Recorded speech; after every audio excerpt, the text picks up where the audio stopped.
Hey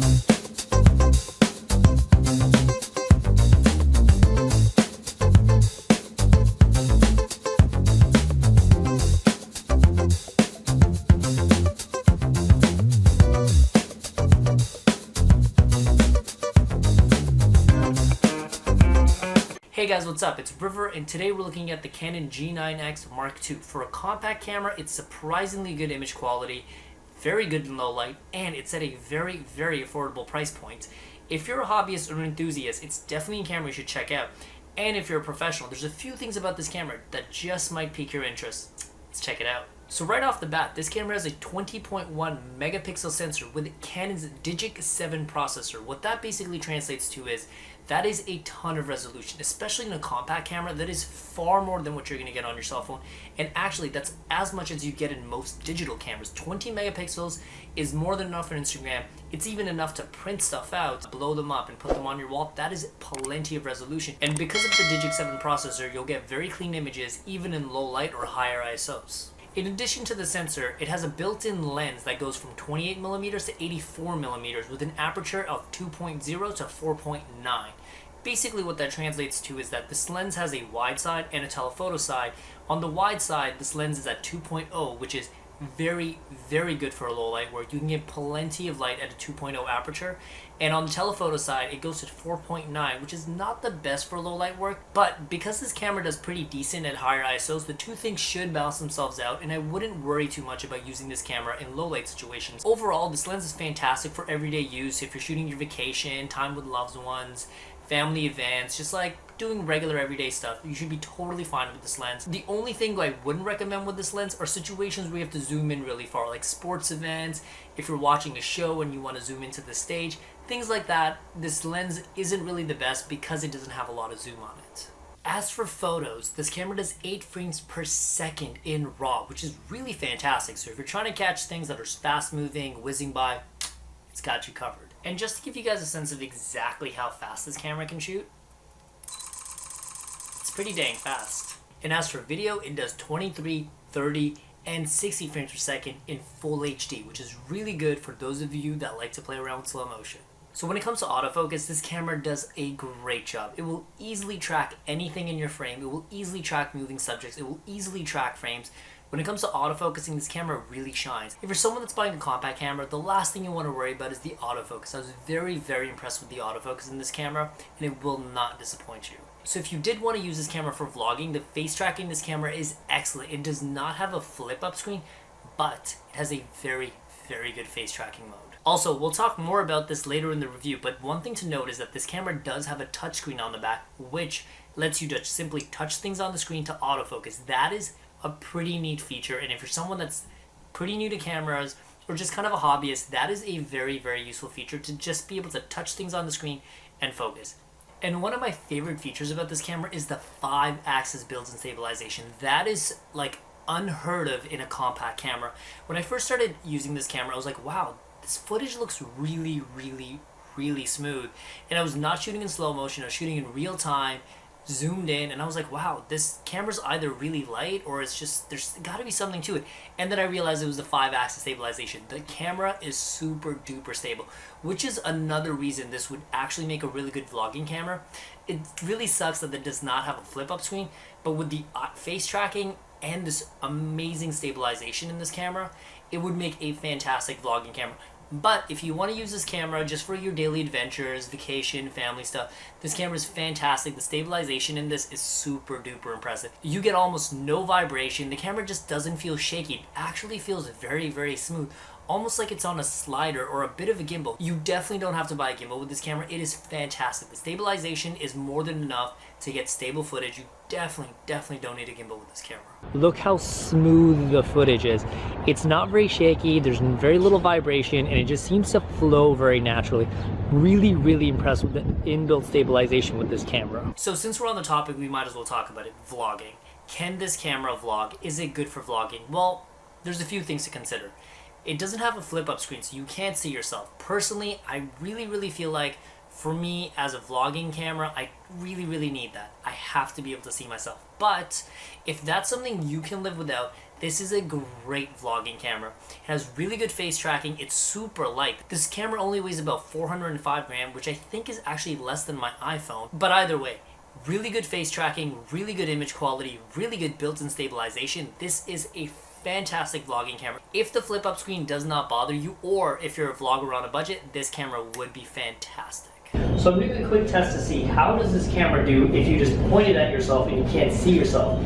It's not the most comfortable experience because you can't see yourself, but I am very curious about how exactly the audio sounds and how exactly usable it is, even though you can't see your screen. So let's take a look at exactly what this camera can do vlogging wise.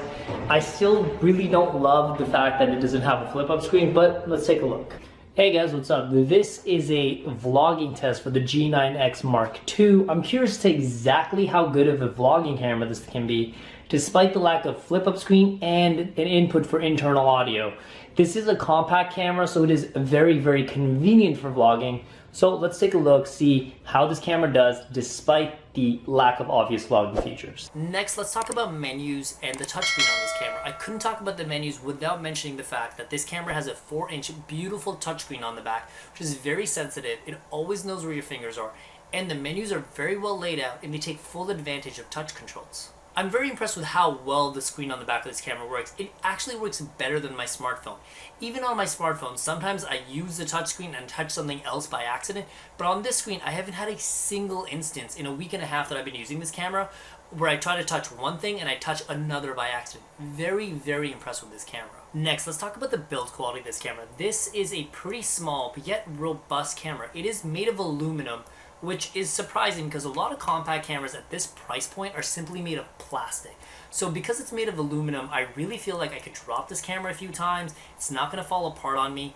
The hinges seem really well built, and oh my god, the buttons. I feel like compact camera buttons fall into two categories: mushy buttons or clicky buttons, and this is definitely clicky buttons. Like, if you can hear that, it's so satisfying to have that click on your buttons, and like really when I press down, it really feels just good and like satisfying to push these buttons. However, if you like mushy buttons, Sony makes really good mushy buttons, so perhaps look at a Sony camera if you want mushy buttons. And on top of that, it does have this dial right next to the lens. Now this is really useful because this dial can be programmed to change your shutter, aperture, or ISO. This is like a one-fits-all control. It's super useful and makes working with this camera that much easier. And lastly, it has these plastic grips on the side of the camera, which to be honest don't really give you much grip, but they make the camera look nicer, and with a compact like this, you want to look a bit stylish. And another thing that I should mention, this camera does not have an input for an external mic, but I think that's totally okay. The audio in this camera is fantastic. I know some of you out there are very, very particular about your audio for vlogging. Personally, I think this camera has very, very good audio from the built-in microphones, and it does not need an external microphone. Plus, this is such a small camera, adding a microphone on top of this would just take away from the small form factor of the camera. So in my opinion, this camera is totally usable for vlogging. It has very good audio without an external mic on it. Hey guys, so the following is a video test to test out the audio. I think the audio is pretty good, but I wanted to make sure I did an audio test for this camera with traffic going by, so you could see how the camera adjusts the internal audio based on ambient noise around you. Something to note about this camera is that it has built-in scene modes. These are different modes like landscape, sports, portraits, etc., which are settings and modes preset for certain shooting situations. So if you're somebody that's like, I don't really know what to set my camera at for a landscape, I don't really know what to set my camera at for a portrait, the camera has built-in settings for you so you get the best image possible in those specific shooting environments. And overall, it just makes the camera that much easier and more pleasant to use. And on top of the great software, this camera also has built-in Wi-Fi. What that means is you can simply transfer the photos right from this camera straight to your phone, edit them if you want, and post them straight to social media, Facebook, Instagram, what have you. But it's a really quick and easy way to get your photos, and every compact camera must have that feature, and I'm so glad this camera does. I'm sure you can already tell based on the videos of this camera, but this is a really, really tiny camera, and I think that's one of my favorite features about this camera. It's not much bigger than my iPhone, and it fits so easily into my jean pockets. This is a camera where I feel like it's just absolutely no work to take around with me, and you get such beautiful images with this. This is almost the ultimate compact camera for me. As for the low light in this camera, it has a 2.0 aperture on the wide end of the lens, which lets in plenty of light, so if you're in dimly lit environments, you should be just fine. But once you zoom in, your aperture goes to 4.9, which isn't the best for low light, unfortunately. But this camera is very good at higher ISOs and is clean up to 1600 ISO. That's pretty clean for compact. It's not DSLR level good, but it's pretty great considering the price point of this camera. So who is this camera really for? I would say this camera is for anybody that wants to simply have an awesome camera to take great photos of their life, travel, family events, vacation, picnics, what have you. This camera delivers really good image quality, really good video quality. If you're someone that just wants a small camera that's light and easy to take on the road with you, this camera is perfect. So if you're a photo enthusiast or a hobbyist that just wants to get into photos, this is a great entry point. It's a very easy camera to learn. It's a very easy camera to use. I would definitely recommend this camera if you're just starting out, or even if you have a bit of experience and you want a solid camera to take on the road with you. And if you're a professional, this camera does have a few applications for you. One, it's a really good B cam to your lower end DSLR. So if you have a T7i or a T6 or an SL2, this would be a really good B cam. If you don't have a gimbal for some of your follow shots, this camera would be great. It has very smooth footage. If you put it into 60 frames per second with the built-in stabilization, you will get very good smooth moving footage without needing a gimbal. So if you're just starting out and you don't quite have the big boy toys yet, this is a really good supplementary camera at a very low price point. This is a really good camera. Superb image quality, superb video quality. It shoots really fast, built-in stabilization, built-in scene modes, small and compact, good build quality. For that price point, this is super impressive. If you're someone that's a photo hobbyist, photo enthusiast, this is definitely something you should pick up.